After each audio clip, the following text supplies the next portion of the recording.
अस्सलामुअलैकुम नाज़रीन, मैं हूं आपका मेज़बान मियां अरसलान और आप देख रहे वीएन स्पोर्ट्स टीवी। नाज़रीन कराम, हाल ही में पाकिस्तान कौमी क्रिकेट टीम के मायानाज बल्लेबाज फ़खर ज़मान को टीम से और सेंट्रल कॉन्ट्रैक्ट से फारिग कर दिया जाता है, जिसके बाद सोशल मीडिया पर उनके मुतालिक जो खबरें हैं वो गर्दिश करती हैं और पीसीबी को भी क्रिटिसाइज़ किया जाता है, उन्हें निशाना बनाया जाता है और साथ में सिलेक्शन कमेटी पर भी सवाल उठाए जाते हैं। और फिर उसके बाद एक ट्वीट का मामला बनता है और साया कॉरपोरेशन के बारे में भी जो कि बातचीत होती है कि आखिर वो साया कॉरपोरेशन कौन है, ट्वीट कैसे हुआ, क्या क्या मामलात हैं। आज हम आपको बताएंगे कि इसके बारे में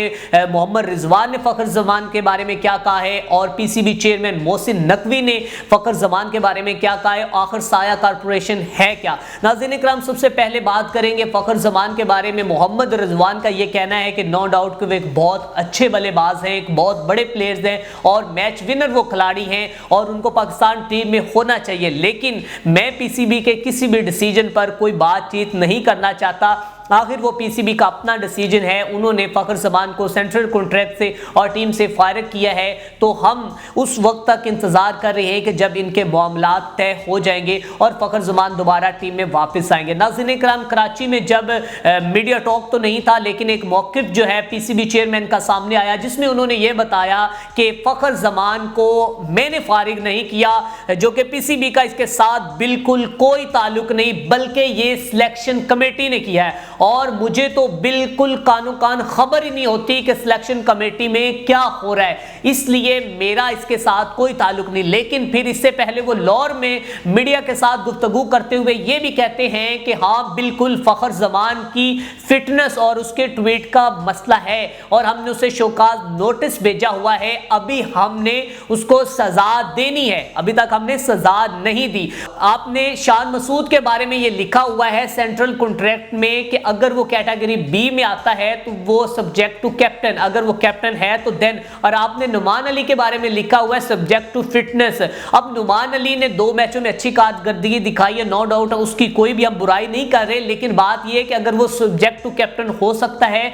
तो फ़खर ज़मान की अगर फिटनेस की बात थी तो वो भी सब्जेक्ट टू फिटनेस हो सकता था। लेकिन पीसीबी साहब ये मामला नहीं था, आपने अपनी अना, अपनी ईगो और अपने तकब्बुर का मामला बनाकर फ़खर ज़मान का कैरियर खराब करने की पूरी कोशिश की है और अब आप आकर सफाइयां दे रहे हैं कि मेरा इसके साथ बिल्कुल कोई ताल्लुक नहीं, बल्कि सिलेक्शन कमेटी का ये मामला है। और उसके बाद सोशल मीडिया सार्फिन जो हैं वो भी पाकिस्तान क्रिकेट बोर्ड को और सिलेक्शन कमेटी को आड़े हाथों लेते हुए हमें नजर आते हैं। अब नाज़रीन इकराम, बात करेंगे साया कॉरपोरेशन की। साया कॉरपोरेशन एक ऐसी जो कि प्लेयर एजेंट एजेंसी है जो कि प्लेयर्स को डील्स करती है और इस ज़का अशरफ जब चेयरमैन थे उनके दौर में इंज़मामुल हक भी इसमें शामिल है और उनको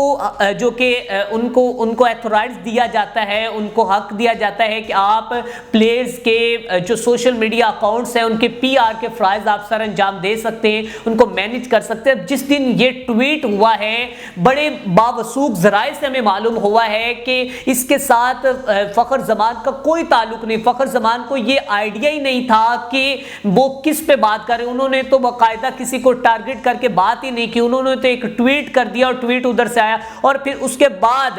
जो कि फ़खर ज़मान जो हैं वो इस एजेंसी से, साया कॉरपोरेशन जो एजेंट प्लेयर एजेंसी है, उनका भाई जो है वो एक ट्वीट लिखता है कि हमने उससे अपनी राहें जो हैं वो जुदा कर ली है। लेकिन उसके बाद एक नया वलवला जो है वो शुरू हो जाता है और कहा जाता है कि एक क्रिकेटर को नवाजने के लिए ये किया, क्या किया कि बाबर आजम,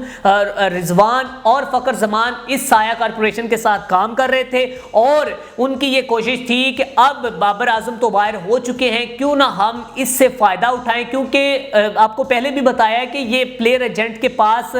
जो कि उनके पास ये अथॉरिटी होती है कि वो उनके सोशल मीडिया अकाउंट को हैंडल कर सकते हैं, वो हैंडलर होते हैं। लेकिन अब नाज़रीन कराम, अब बहुत से लोग इस पर सवाल उठा रहे हैं कि जो पाकिस्तान में ये साया कॉरपोरेशन जो ये प्लेयर एजेंट की एजेंसी है, ये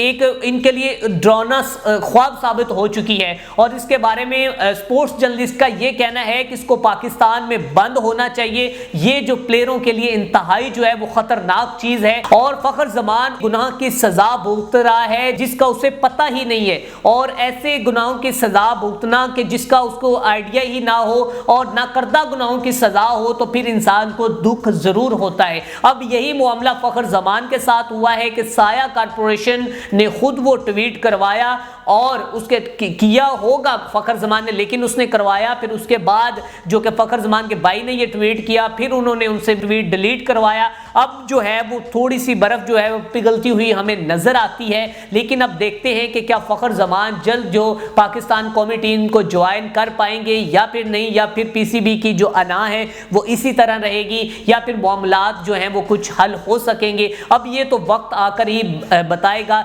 लेकिन पाकिस्तान टीम का जो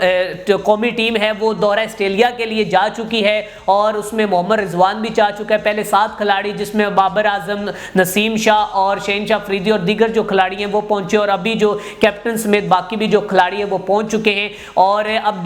देखते हैं कि फखर जमान के बगैर दौरा ऑस्ट्रेलिया कैसा रहता है, और क्या पीसीबी जो है वो अपने अना के फैसले को वापस लेंगे या नहीं। नाज़रीन इकराम, इसी के साथ अपने मेज़बान मियां अरसलान को दीजिए इजाजत। देखते रहे वीएन स्पोर्ट टीवी।